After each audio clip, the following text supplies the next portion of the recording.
This is 5 on your side at 10. Good evening, everyone. We are in storm alert tonight. There have been some isolated severe hailstorms in some areas, and joining us now is meteorologist Jim Castillo with the very latest for us. Jim. Yeah, hi, Michelle. It's been an active night again, second night in a row, and tomorrow night or tomorrow afternoon into the early evening, another very active night expected.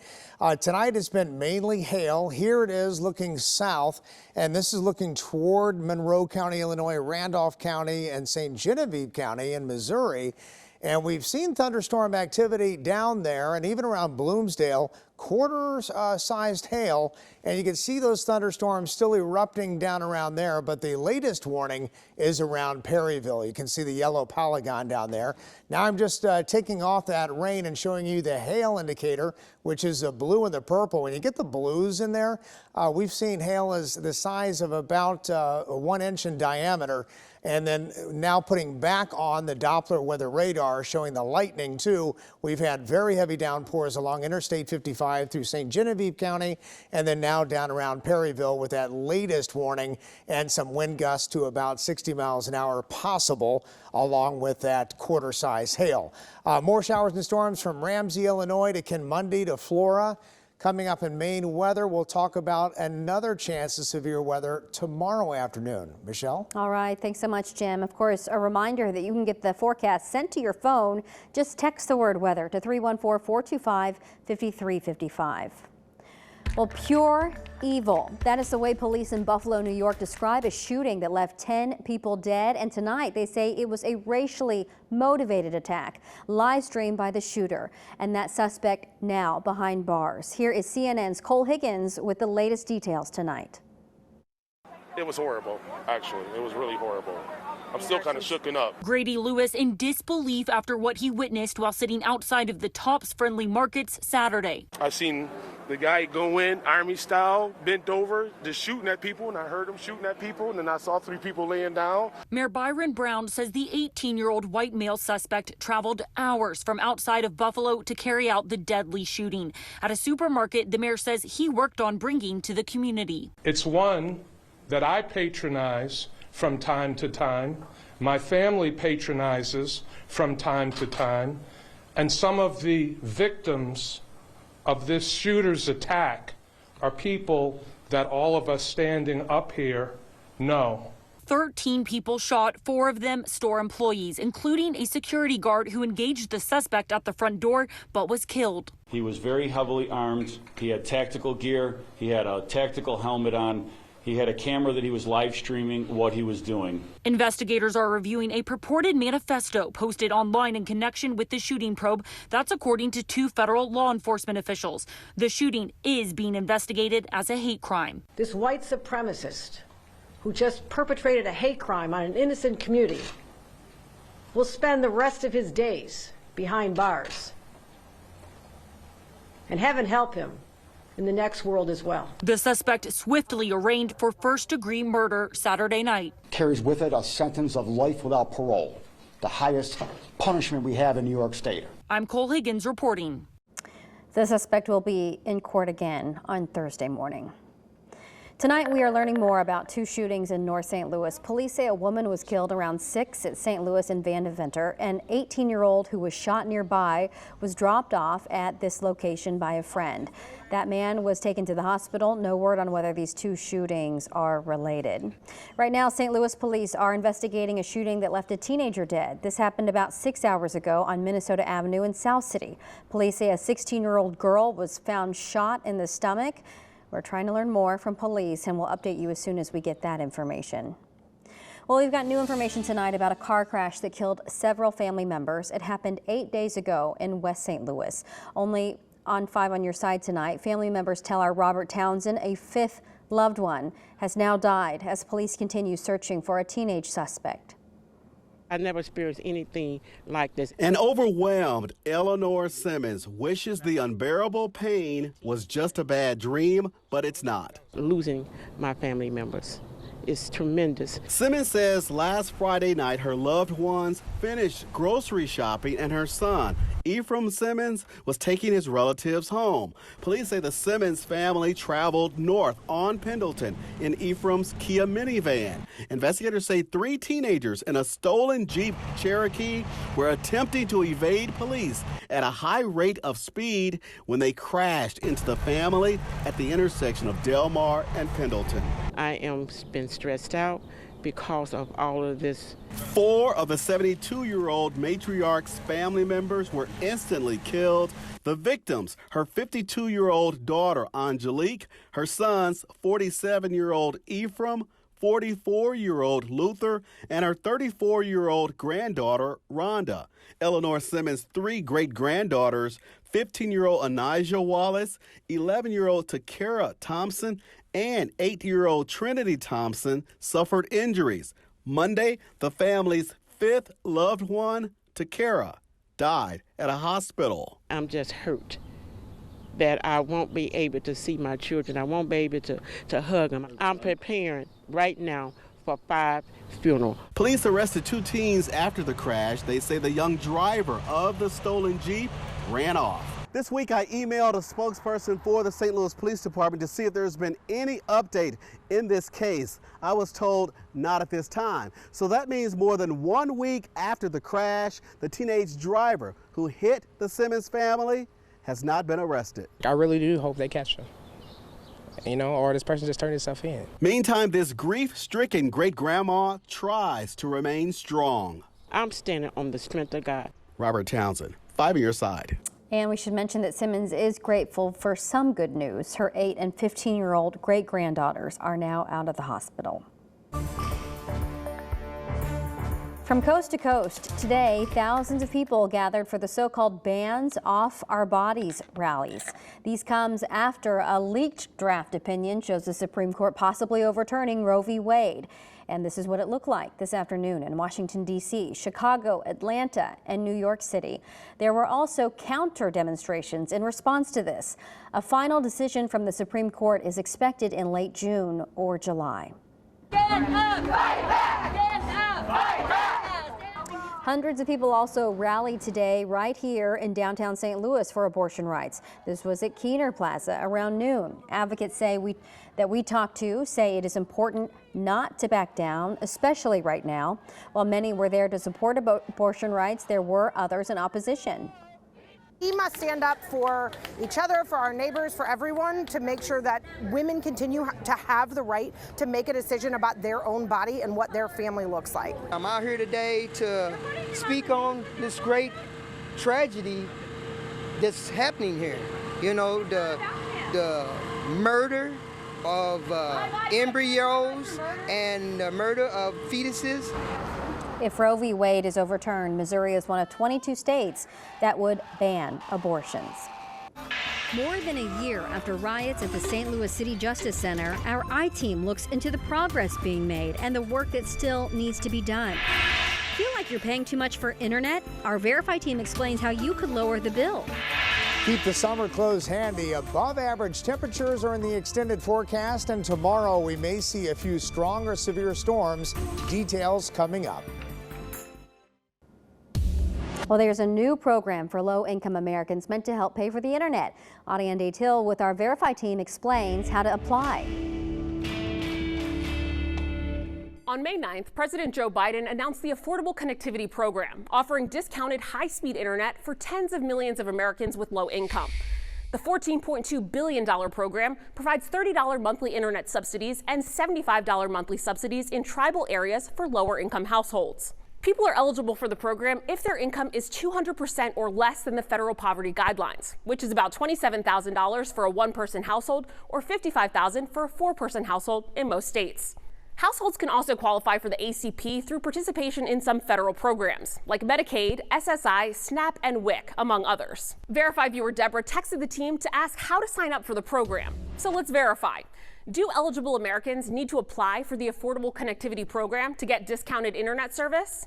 Our sources are the White House, the Federal Communications Commission, and the Affordable Connectivity Program website. The answer is yes, you do have to apply for the program. According to the Federal Communications Commission, the government agency which is overseeing the program, it's a two-step process. First, just visit the ACP website and submit an application online or print out a mail-in application. Second, once your application is approved, contact a participating internet provider to select a plan and ask to have the discount applied to your bill. Now, if you're already subscribed to Lifeline, a federal program that lowers the cost of phone or internet service, you don't need to reapply for the ACP, according to the program's website. Instead, just reach out to your internet company directly to enroll. With your Verify, I'm Ariande Till. All right, so what can we verify for you? To get in contact with our team of fact checkers, you can text the word verify to 314-425-5355. We'll be right back. Well, let's take a live look from New York City inside Studio 8H, where the Saturday Night Live crowd is getting ramped up. Tonight's host is actress, producer, singer, and really everything in between, Selena Gomez. This is her first time hosting the show. The musical guest is Post Malone as well. So you can watch right here on 5 on Your Side in about 10 minutes right after our show. She looks great. Well, inmates breaking windows, setting fires, and throwing furniture out of St. Louis's downtown jail. Those images more than 12 months later are still hard to forget. Those riots put our city in the national spotlight for all the wrong reasons. Well, tonight, the I-Team's Christine Byers finds out if anything has been done to keep those riots from happening again. It's horrible. It's absolutely horrible. It's literally hell in a cell. This woman is talking about her partner's experience at the City Justice Center in downtown St. Louis. I just remember him saying, if something happens, you know, just that thought, just not even hearing from him again. You just don't know when. Especially on the days when images like this led the evening news, and she learned the locks weren't working on the cells. What is that like to be in a jail where the locks don't work? We probably have to stay awake 24/7 because you don't know what's going to happen. There's a lot of innocent people. They're still waiting trial. City leaders insist progress has been made during the years since the riots. Just last week, Corrections Commissioner Jennifer Clemens Abdullah unveiled a newly renovated third floor with locks that work. They all know it needed improvement. It took 4 riots. A civilian task force report came out about a month after the last riot. The woman we spoke to agreed with several key recommendations, including repairing the locks, hiring more corrections officers, moving cases faster through the system, and boosting inmate morale. We took them to the Corrections Commissioner to get a progress report. What is the timeline to get all the locks working? I can't commit to a timeline, only because supply chain issues. So with moving detainees into those cells with new locks last week, this recommendation is only about halfway done. We're looking to hire anywhere between 30 and 50 new staff. That makes the hiring category status quo.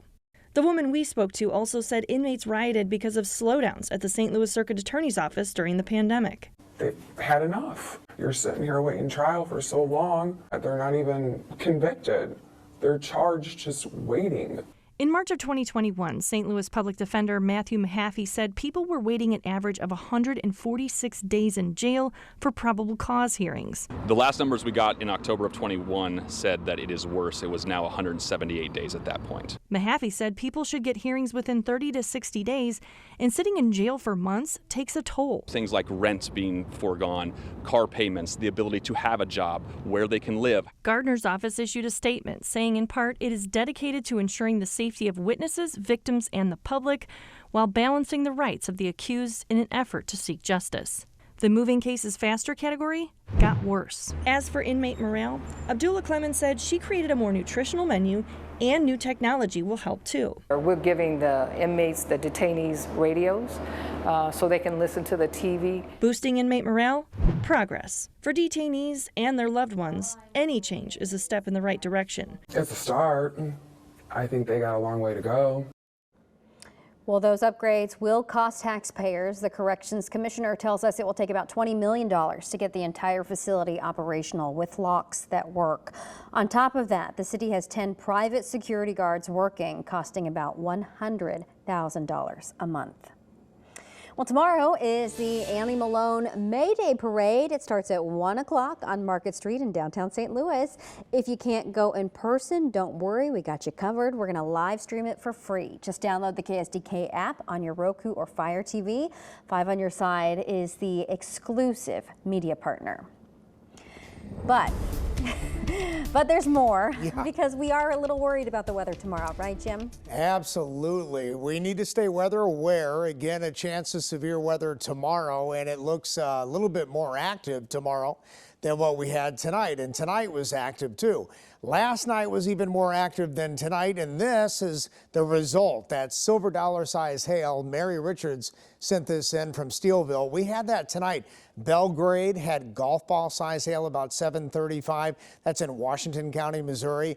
Stanton, which is Franklin County, and just right along Interstate 44, we had golf ball size hail. And then our most recent report right along Interstate 55, and then right around St. Genevieve County, we've had quarter-inch hail. So a lot of lightning out there tonight too, and that was the camera pointed south toward these storms here, 61, 55, and then down around Perryville. Our latest warning has just expired, and it looks as if this activity finally is starting to move out. But still a lot of lightning down to the south and southeast of St. Louis. Bloomsdale, you're still getting some rain. Prairie to Rocher, and then Evansville, that's Illinois, and then St. Genevieve also getting that shower thunderstorm activity. Widen out the shot a little bit. You can see it finally moving toward Kentucky. So tonight things will be quieting down. We'll clear up quite a bit too. But here's that hail earlier where you see the blues and the purples right along Interstate 44. Stanton's right about there. Here's Sullivan. They had quarter-sized hail there. So a lot of that out there tonight. Downtown St. Louis right now, 81 degrees. Our high was 90, and that humidity is way high. So that high temperature, we had that heat, we had that moisture, and we'll still have some tomorrow. Highs at about 84, 85. Here comes a front. It's going to slam into that, and then shower thunderstorm activity does look widespread for a time in the afternoon tomorrow and into the early evening. And then once again, we'll see things calming down. So we have, even in yellow, scattered severe storms in the afternoon, and then more numerous widespread down to the southwest of St. Louis. So here's that future cast. We're watching this again in the afternoon. Hail and high wind, once again, the main threats. All right, so 10-day forecast real quickly, showing temperatures in the 80s. That's above average all the way through this week. Our really good pick day of the week will be Monday. Plenty of sunshine. All right, stay with us. We'll be right back. Chasing the Cup, sponsored by Car Shield.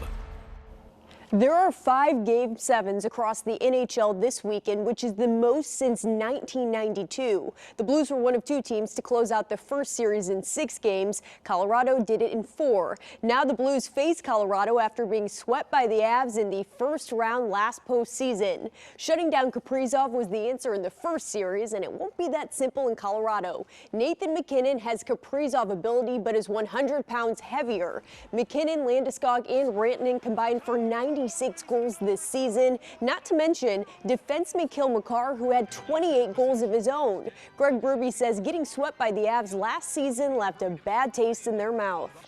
I think it's in the back of guys' minds for sure. They were not too happy about it, as was nobody in the organization. But we got to look past that too, though, and we got to focus on now. Yeah, there's motivation for sure, but listen, you're in the playoffs, you're trying to win. What more motivation do you need? We don't need to look in the past to get motivation. The Cardinals have been all or nothing when it comes to offense this month. They score 1 run, then they score 10, then they struggle at the plate again, and it's not all about pitching. Today they return to Busch Stadium in hopes of evening the series with the Giants. Dakota Hudson on the hill today. Top of the 5th, Yadi wants the ball, gets it to Sosa, who gets the tag out, and they learn their lesson quickly.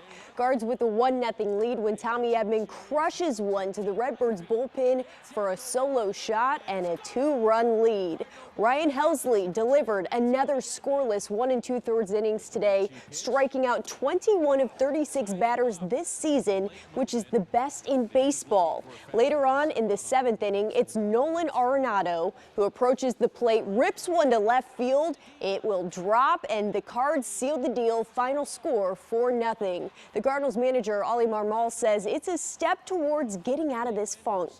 You're going to have to win ball games the way we just did, where we pitch well, we play good defense, we make good decisions, and score 3-4 runs, and there'll be a stretch where we hit. And but you still have to win ball games when you're not feeling great. That's what we did today. Oakville native Pat Maroon and the two-time defending Stanley Cup champs facing Toronto tonight in Game 7. Second period, Austin Matthews sets up Morgan Riley for the game-tying goal at 1, but it's Nick Paul with some silky mitts to score the second of the game as the Lightning win this one 2-1. Toronto's drought continues without a playoff series win since 2004. Yikes. Tampa will face the Panthers in round 2. And the Missouri Tigers softball team faced Arkansas in the SEC championship game today. Missouri defense. Yes, exciting. Michelle, I know you have some news to share. I don't want to talk about it. We're going to miss you. We're going to miss you a lot. Yeah, I am leaving the weekends. Right. My best friends on But the still weekends. staying with us. Oh my gosh. Oh, of course. Oh yeah. I should say I'm moving to the morning show starting as early as next Monday. Yeah, this Monday. And you're going to be really, really great. Yes. Thank you. I'm going to miss you guys, but I'm going to see you, so it's not like I'm going anywhere. Absolutely. And I'll see you in the morning. Have a great night, everyone.